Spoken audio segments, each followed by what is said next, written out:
So this is a very exciting day, not because of this. I mean, you've seen this before. This is a basketball, a Wilson basketball. It looks a lot like what they use in the NBA, but you may have seen some previews of something a lot more high-tech. It is Wilson's futuristic basketball that's inside of this box right here. And I don't know what the presentation is like. I don't know what the unboxing experience is like. All I know is that I was part of a select group of people that were contacted and asked if they would like to receive this new high-tech basketball. And of course I said yes, and now we are here. So the reason I've got this other basketball is in order to compare the two. The futuristic 3D printed high-tech basketball that costs a lot of money. I'll tell you more about that later. And of course, a standard basketball that you can buy at any sporting goods store. I think this one was about 60 bucks Canadian. It's not the exact thing that they use on the NBA court, but it is what we're used to bouncing, and it bounces essentially the same way. So we'll test them both out. We'll see how the traditional air bladder holds up against the new technology without any air inside of it at all. Well, I mean, there's air inside of it, but it's not enclosed in there. I don't know how they did it. So this episode has been sponsored by Paper-Like. This is a screen protect for your iPad. Now, I've talked about dedicated devices that can have this effect where it feels like you're writing on paper, but the best thing about this product is that it takes something you already have like an iPad and something that's much more versatile like an iPad and makes its input far more satisfying and, of course, artistic. Make your iPad feel like paper, plus at the same time, it's protecting your display. But it doesn't end there. They've actually got these little grips for Apple Pencil in order to give you a much more comfortable hold. They've got two that come inside here, Precision and Comfort. They've also just come out with this spray. This will keep your screen squeaky clean. Oh, the unit itself is microfiber. So satisfying. Wow. Yeah. So this Pro Bundle is styled as a one-pack solution for iPad users. It includes everything someone needs to maximize their productivity and creativity. Bundles purchased online have been updated to carry the most recent stock. So this screen protector has some proprietary technology called nanodots on the surface. This helps you achieve better handwriting and excellent stroke resistance while maintaining your screen clarity. See, one of the problems with writing on your iPad is it doesn't have a ton of feedback. It feels like writing on glass because, well, you are writing on glass. So once again, thanks to Paper-Like for sponsoring this portion of the episode. If you want to check out those bundles, head down to the description. I'll have all the links down there. Let's take the classic out first. Now this unboxing experience, extremely straightforward. Look at that. That's frustration-free. This one could use a little bit more air, but we're gonna dial it in to the exact PSI suggestion from Wilson. There we go, 8.1, that should do. Yeah, that feels right, that feels good. And by the way, if you also like that pump right there, I'm gonna link that because that's satisfying, right? You see the reading on there. I use it for the car tires. Plus, it has a rechargeable battery removable, and so it can share battery with your other tools. I don't know what you're into. I'm into some things.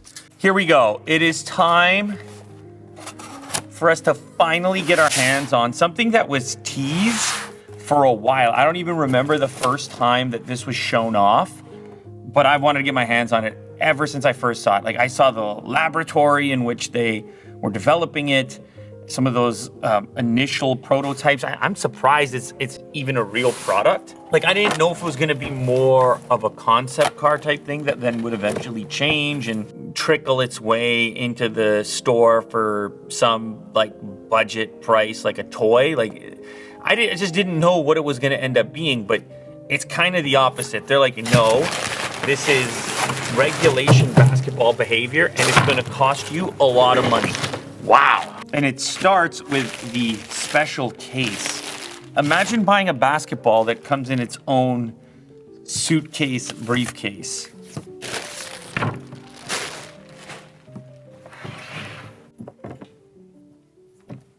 Oh. Wow. Airless Gen1 Welcome to the future of sports. Wilson is dedicated to pushing the boundaries of sports innovation with the Airless Gen1 basketball.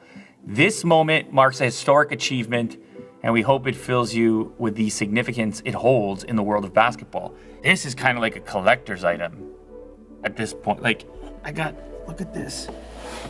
This base for it, mirror base, Wilson Airless Gen1, and I got this tag.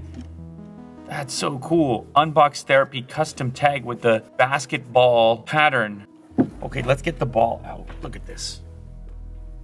Whoa, like first of all, it feels way different. It's hard to describe this texture. I mean, I have experience with 3D printing. It kind of feels like that substrate, almost like it's been sanded or smoothed out. And then the other thing I'm noticing right away is the depth of the 3D printed portion it's not a single layer. Like, it's far more complicated than I expected. There's an interior and an exterior wall, and there's maybe a centimeter of depth between them, with tiny little cutouts in between, which I presume are all completely necessary in order to achieve the bounce that you're looking for. Now, there's a couple of other important or like unique characteristics. You have Airless Gen1 written over here, and you have the Wilson logo over here. But other than that, it's a uniform design, and you can see the way they've integrated your typical seams. I mean, they're not really seams here. I wonder how long it would take to 3D print something like this. Holding it, I can understand why it has the insane price tag that it does. And I'll just tell you at this point, this thing is $2,500. But there's not going to be many of them. It's a limited edition type of thing, at least for now. And it's probably extremely time consuming to build this. I don't know how many people will actually use them versus keep them as a collector's item like this. For a basketball fan, that is something incredibly exclusive. The other thing I notice is as you look around the edge, like you see here, for example, you don't have entire cutouts. Instead, this pinch comes through, and it's not completely symmetrical. But I assume that all this has been considered, and every indentation and every puncture is likely necessary. Plain, original basketball.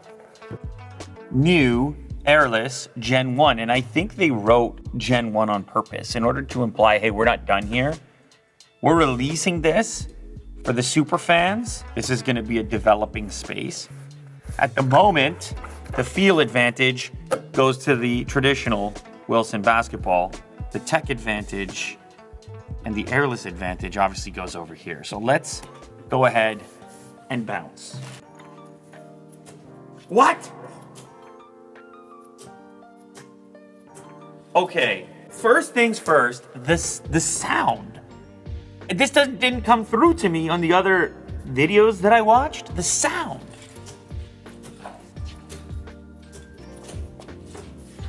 It's kind of satisfying though. Maybe you can hear that. It's like a whoosh that goes through the ball. And I guess I should have expected that because you've got all these openings here. It's bizarre because it bounces the same way, but yet those other attributes like the sound difference and that air friction kind of just changes your perception of the bounce, but it does feel satisfying. Whew, it made me. I mean, the grip is a lot different, right? I'm feeling the texture on my fingertips. The grip is the biggest difference. Traditional. So loud! I remember thinking when I was watching the All-Star game, I was like, I wonder if they're gonna use that Airless basketball. But I'm realizing now that it is much more unique than I expected. I was wondering if it would feel anything like a regular basketball. It does not.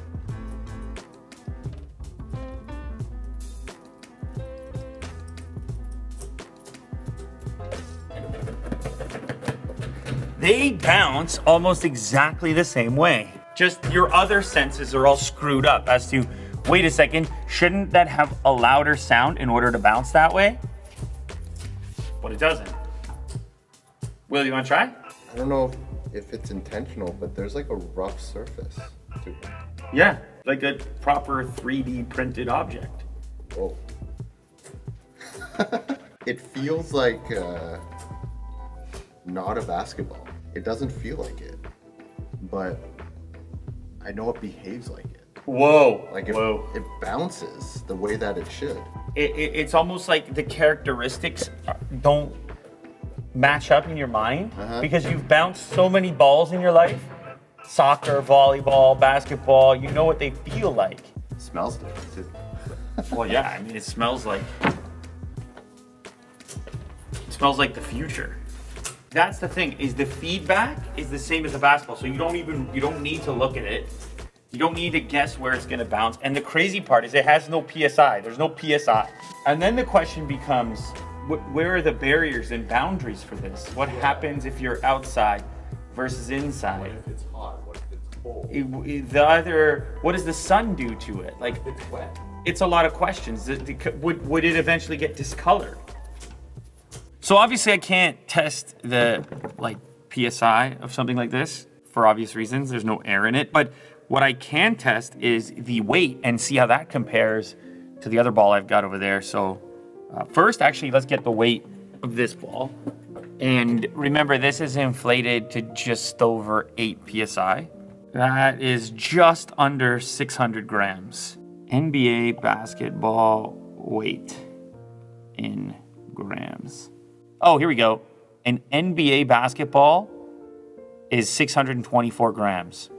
Now, that's with the ball being inflated between 7.5 and 8.5 pounds per inch. That probably has to do with the Gen1 leather that the official ball uses. This one, even though this is called the Authentic Series, it's an indoor-outdoor ball, and this retails for about $60. So if the official weight of the ball is 620 grams, then this is actually closer than that ball at 610.5 grams. Anyway, extremely close regardless. Think about it, it has to be the official size, but then it has to have synthetic leather. Regular leather is going to be heavier. So that's how you have 600 here, even though it's a size 7, and then an official NBA ball is 620. And then I wonder if they couldn't get 620 with this, or if whatever compromises had to be made to make it bounce effectively with these dimensions, maybe 610.5 was as close as they could get. And I know some people will watch the video and say, well, I don't get it. What's the point? If it ain't broke, don't fix it. Like, there's no way that's as good as the existing technology, but that's not the idea. If there wasn't any experimentation, you wouldn't even necessarily land on where they landed in the first place. So whether you're talking about sporting equipment or electric vehicles or smartphones or whatever the tech happens to be, it's experimentation and generation 1 of something that eventually takes you to where we end up, which is generation 2, 3, 4, 5, 10. Will it eventually be the standard basketball? I don't know. I don't have that answer. I bet you even Wilson wouldn't say that that's necessarily the case, but maybe some of their findings work their way into a hybrid. Maybe there's an internal bladder inside of a ball like this that looks something like this and therefore doesn't require inflation. I don't know what's going to happen, but at the moment, this is certainly the most high-tech basketball that I've seen, and I'm extremely grateful to be one of the first people in the world to interact with it. That's pretty cool.